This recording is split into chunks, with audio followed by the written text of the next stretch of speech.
just getting on to do a thing with Matt, and then he's like, my internet's down. I was like, oh, okay. Now what? So this is perfect. Yeah. Okay, so I think I got this started recording, so we're good to go. Yeah, I kept trying to do the recording thing in Zoom, and I cannot figure it out. I don't know if I have to have like some special version of it or what the problem is, but I'm glad you could figure it out on here. So. Yeah, I'm saying I haven't used Skype in forever, and I'm like, I'm not even going to attempt to figure out my logins or anything. I'll just go in as a guest. I'm like, I'll be fine. Yeah, it's perfect. So you're at work. What are you doing for work? So I'm an office manager for Cliff Avenue Upholstery and Restoration in T, South Dakota. Nice. So yeah, so South Dakota. There's I'm sure you can't see it, but there's a beautiful plastic. Oh my gosh, that's so cool. Yeah, so I get to look at those all day long. That's way cool. I love it. So you do, what is your, like, not job, I guess, but member, like, responsibility with the CMO stuff? Like, what have you been actively doing? So probably nothing, absolutely probably nothing, to be honest. So I started my business up in May, so that's Chevy Girl Advertising and Booking. So I'm a booking agent for a lot of the Sioux Falls bands or local musicians. We have about 15 clients, or pretty close, depending on if you count their band and their solo/duet kind of things. Okay. So about that point, we're at 10 if you slash that piece up. But anyways, but we have a decent flow for that. And then I have clients who I do social media management for as well. So that's kind of what that piece was. Tyler Joe is actually one of my clients who's more country than anything. So that was why I enrolled into that, so that I could at least have something for him and be better suited for him on his stuff. Sweet. That's awesome. And so how long have you been doing that, did you say? May. So not too long. No, we'll be coming up on a year here soon.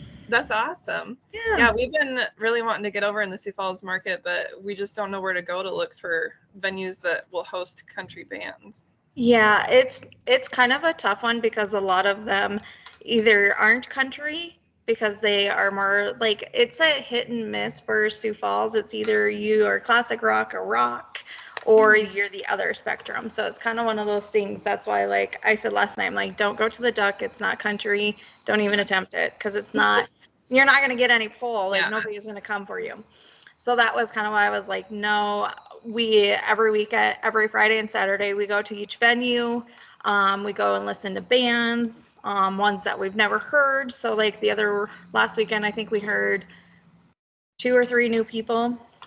So, I mean, we go to each venue. Sometimes we're at the same venue every weekend, which is fine, not a big deal. We're at the Duck all the time. So that's why I'm like, it's not the Duck you want to go to. Well, that's good to know, because, I didn't have a clue.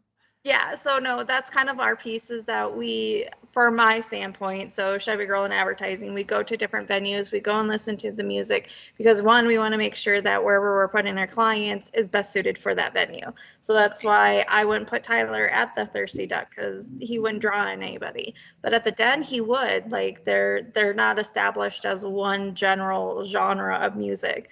So they have a wide variety of people, and depending on what's going on at the Denny Sanford, because they're right next to the Denny Sanford, that depends on what they're going to pull. So if they're doing a country act out there, you're going to pull all the country people right at the Den. So that's why I'm like, honestly, that's probably the better one. But there's always everywhere, like Tenors does something, Lucky's on Louise has been doing a variety of different polls. So that's kind of like why we go, is because we're like, okay, depending on the band, are they pulling people? Is there a crowd? And that's why we want to just be better suited for our clients. Yeah, that's awesome. So are you a singer or musician too, or are you solely just in the she's like, no. No, I sing in my truck and my shower. That's it. You won't even find me doing karaoke. Wait, that's how we all started too. No. I leave that to everybody else. I can hear it, I can listen, and I can definitely give feedback, but I am not one to get up on stage and sing. Nope, I'm good. It's tough. I was that girl that was really shy when I was younger, and I would have never thought I would be up on a stage doing this because I was like, don't give me speeches at school, don't look at me, I don't want to be in the light like by myself. No. And I still am like a little nervous about it, even doing like just acoustic stuff. I still ask the guys like, do you want to do this with me? Because I don't really want to do it by myself. Honestly, when I started doing the podcast or the songwriter showcase at the Den, I was terrified. I was like, I don't do public speaking. I'm always the back person. I do everything behind the scenes, and it was kind of weird how much I actually really enjoy doing like hosting it. And I'm like, this is so weird. I hate being the center of attention. Although I'm not really center of attention, it's the artist that really is. So that's where I'm like, I think I'm okay with it because I'm not the center of attention. They are. It's like no pressure for you. Yeah, so it was one of those things, but I don't think I could ever perform on stage. So I give you guys all the kudos for being able to do that because no, thank you, I could not. Well, thank you. It's still, everybody I think still has those feelings no matter what. But. Yeah. So how did you get to be part of the org? So Bubba actually is the one who had presented it to me. So him and I have worked together since probably around May. He needed some help with some marketing and advertising and just kind of getting some stuff organized. So that's kind of my niche, is to help people organize, get them into spreadsheets or create spreadsheets and whatnot. So I got him he's like, I don't even know what you're doing. And I'm like, that's fine. Just tell me what you want. I'll do it. And I'll do that piece. And then he's like, hey, since you're a booking agent, you should probably be a part of this. And I was like, okay. I was like, fine. So I signed up. Well, I feel like booking agents are few and far between in the South Dakota area. It is, and it's a hard thing to, like, the Sioux Falls area is a real struggle trying to get people to call you back, or even like I talked to somebody, so one of my clients is like, hey, Tasha's my booking agent, I'm not booking nothing, you can't, like, I cannot. He's like, I've screwed up enough, like, you have to call her. I cannot do anything. He's like, if I screw up one more time, I'm done. She's gonna be done.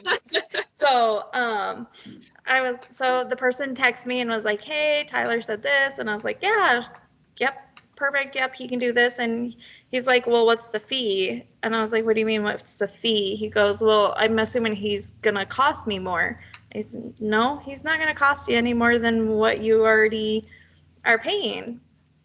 Oh, really? I was like, yeah. I'm not gonna charge extra for that piece. And he's like, oh, I said, that's an agreement between Tyler and I. You are fine. Like, you tell me what you and him are good with for price. We go that direction. And he's like, oh. So I think there's this huge stigma that, like, we're overcharging. Like, trust me, our fee is not huge compared to what you think it is. I'm like, it's very minuscule. So that's why I'm like, I'm really just trying to organize him and keep him from double booking himself and to make sure he gets where he needs to be. I'm like, that's my job. I'm like, don't worry about the pay. I promise you don't have to pay me. So it was just I think there's just a huge thing on that. And I wish people would understand it's not that way. Right. I know it is. It took me a while to even figure out like what the difference is between having a manager and having a booking agent and having a, I don't have a publicist, but if I did, like, I'm like, isn't that all the same thing? But it's not, No. So do you do, like, if I were to come to you and be like, hey, I want to get some shows in the Sioux Falls area, like, would you take off and send emails to wherever? And yeah. So like, I have a real good relationship with the Den. So the Den I have a really good relationship with. Here in T, they have a T and a Harrisburg location. So that guy, as soon as like, if I know somebody who's looking for a date, I just shoot him, hey, I know so and so, here's their, like, I know what their pay scale is. So like, if you come to me and say, hey, here's what I'll do any job as long as it's in this range, then I know where other people are at, and I'll tell you, no, that's not in their range. Don't even bother. Or, yeah, you could have a good possibility, but just know this and this. So that's kind of where having that expertise helps, knowing for other people who are coming into the area. So that's kind of where that general piece is. We're still building that network, so it's still trying to get into those venues and let them know, like, hey, like, we can help you, Like, we Yeah. can make your life 10 times easier just because we know lots of people. Like, don't Right. worry about that other piece. Just let me help you and I'll show you what we can do. So it was great when the guy here in T, I told, like, I was like, hey, blah, blah, blah. At first he was super hesitant. I'm like, just talk to me, I promise. And now he'll text me every month and he's like, all right, here are my dates. This is what I'm looking for. And I'm like, okay, here's who's available. Here's what, yep, here we go. And he was like, you make my life so much easier. And I'm like, that's literally the point. Like, if you can't fill something, I can easily fill it for you, promise. Yeah. So it was just kind of one of those things that it will get there. It's just, Yeah. they're so old school that it's just one of those things that people you have to build that respect with them. So yeah, for sure. That's a big deal for sure. Like, relationships and foundations are so important. it is, especially, and I was having a conversation with somebody the other day who manages a bar, and they were like, oh, Omaha and Minneapolis. I'm like, hold on, stop. We are 5 to 10 years behind them. I'm like, don't even put us in the same category. Yeah. Oh, well, we should be doing this. I'm like, sure, we should be doing it, but you're not going to get anything out of it for another 5 to 10 years. So just stop your roll, wait. And they're like, oh, and I'm like, I'm being honest with you. You're not going to get anywhere. So Do you do any bookings outside Sioux Falls? Do you do like Mitchell or just over the border into Minnesota? Anything like that? So no, that's kind of what our next steps are. Right now, we're trying to get a good foothold into Sioux Falls, or at least get some people like as a reference, because a lot of places it's a little hard if you don't have some kind of reputation. So Mitchell's kind of our next area. Brookings is the other one that we're hitting home with, and then Laverne's kind of our next stop for that, Okay. since we're so close into that general area. But we like to actually physically go to each venue so that we can see it in person. So we did a trip up to Brookings. We went to the Wild Hare. We went to Skinner's, the Nine. We went to a couple breweries just so that we could have a drink, see how the service was, what the cost was. We had great pizza at this one brewery, amazing pizza. So like service was phenomenal. So that's kind of why we try to go to each location so that we know when we're putting our clients there, what their customers are going to get. Yeah, that's So great. That's half the battle, is really learning those venues and to be successful. Because yeah, you're right. If you send a country band to a rock bar, that's not going to work out. So no. that's And really then Sioux City's our next one too, because we want to kind of hit Sioux City, and then we want to hit Omaha, and then Minneapolis is kind of the other round that we want to get to. right. Very cool. So then, do you work with the artists on what you think their budget should be, or like what their, if I came to you and I was like, hey, I would love to play at the Den, but what do you think is an appropriate amount to ask for? Like, do you help kind of do that or not so much? Yes. So that's kind of that piece, is knowing what their budget is, what your value is kind of that component. So like, I wouldn't have, like, it'd be a struggle to pull in like a high end act to bring them to the Den, because if the Den doesn't have that budget, then there's no point in representing that. So like the VGs is a great example. Like, I would love to my goal is to bring them into this area. So it's kind of finding them, because they're a very unique band. So like, I think they'd be really great at a casino and the district. So like, we're building that rapport with the district to be able to pull them into the district. The district's going to be able to pay that budget for them, where the Den's going to be a little bit more on the borderline. But there'd be no way I'd get them at the Duck, because for one, it's not the appropriate venue. They wouldn't like, it would just be a nightmare for that. So, you know what I mean? It's just kind of knowing those pieces, is that they're a great band, but it's like, where do you house them and where are you going to draw those people? Right. So it's kind of just being able to know those components. And so like, I had one band from Sioux City or down south, the general area. They're like $2,400. And I'm like, I got nobody. Like, nobody's got that budget here.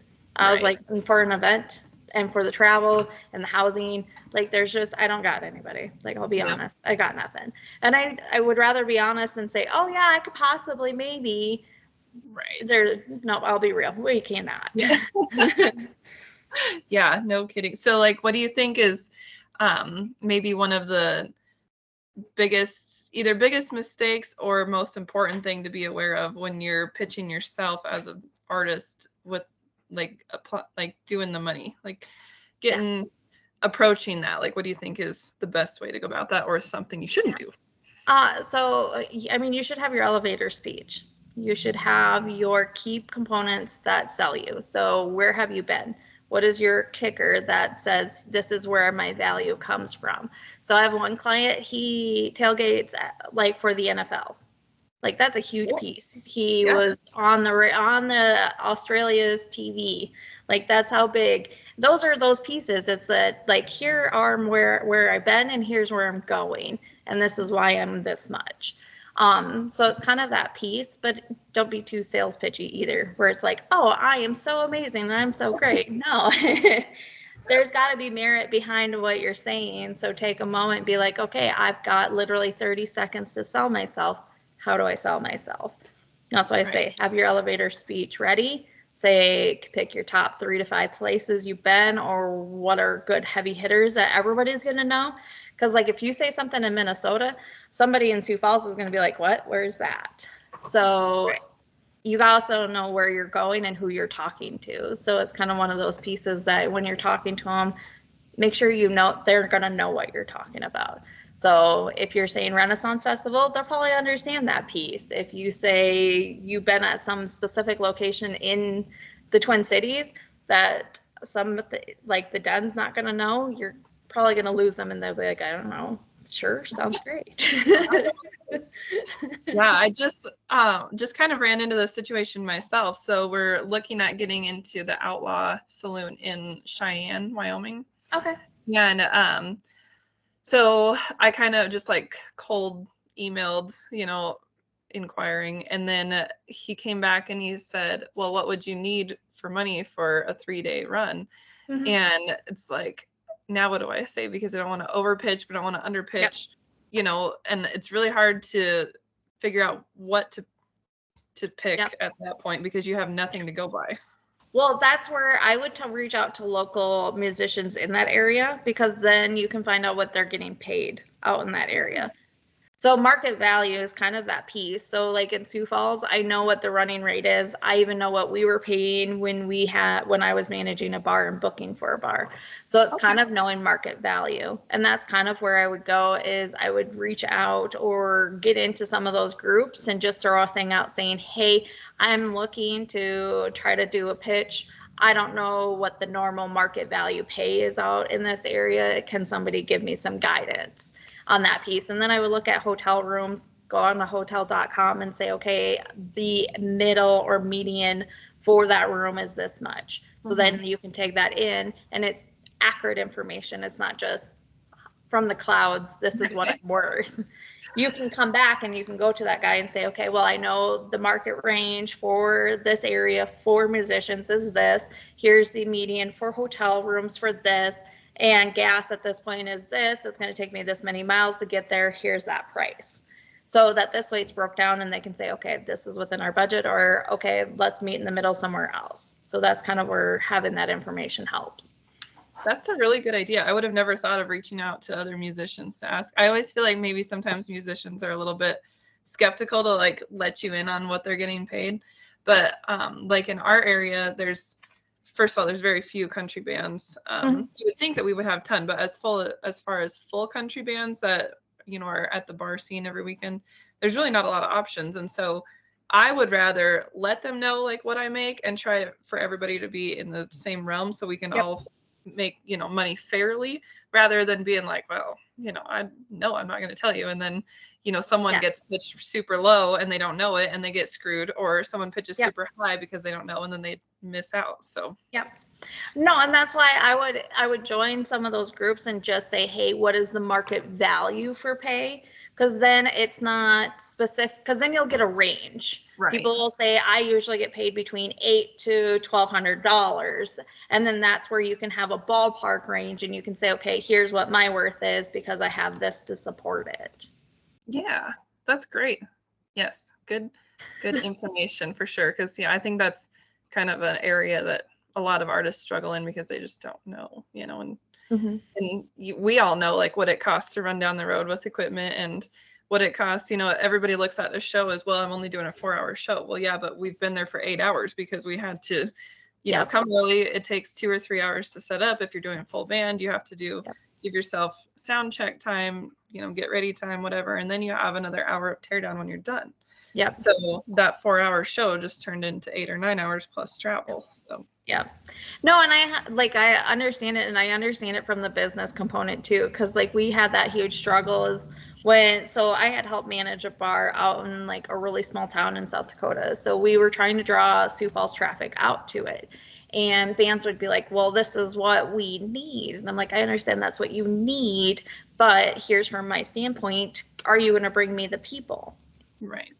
I need the people. You literally need to bring them to me to make that up what I'm paying you. So if you're expecting me to pay you 800, I need to make at least 1200 to offset the cost of who I have on staff, the electricity bill, the food, the liquor. Like I understand your piece and I know you've put work into it. So have we. And we need to also make sure we're in the green as well because we can't pay you 800 and we just took an $800 loss. Right. Right. So how about let's talk like contracts and stuff. If there was like a top 5 things that you think are very important to have in a contract, like what would they be? There's so much into a contract. It's not even funny. So, okay, I'll make it a little easier here. How about what is for your business anyways, what would you guys do for like cancellation, if say the venue booked you, they signed the contract or whatever, and then a week beforehand or whatever, they backed out. They were like, nope, we can't do that. So do you feel that the artist should still get the full amount paid to them because of the last minute, or what would you recommend in that scenario? Yeah, so I have it in my contract. So just even from like my own personal business contract, like I have it as I need a 30-day notice. So before services are rendered or anything like that. So like obviously there's enough ahead of time, but I also do like a weekly meeting with them or a monthly meeting, depending on what our terms are, to make sure that everybody's happy in agreements and everything like that. So I mean, it would be in the contract to have it in there saying within this time frame I need to know. If you don't, so like I have it at times where they pay 50% if it's within a certain time frame, so you still get half of what it is, but you haven't put any time or effort into it except for the contract. The only thing that sucks is trying to fill that space. Right. The other piece is that if it's less than 24 hours or 24, like I think it's 48 hours that we have in ours, 48 hours or less, you pay the full amount. Because the turnaround to try to find something is really hard. A week, right. You at least have a little bit more time to be able to find something to fill that spot. It may not be the full amount, so that's why you get paid half that amount, but at least you have a better luck. But less than 48 hours, you're not going to find anything. No. Hold on one moment. Sure. Hi. How can I help you? Need to pay like half. Oh, yes.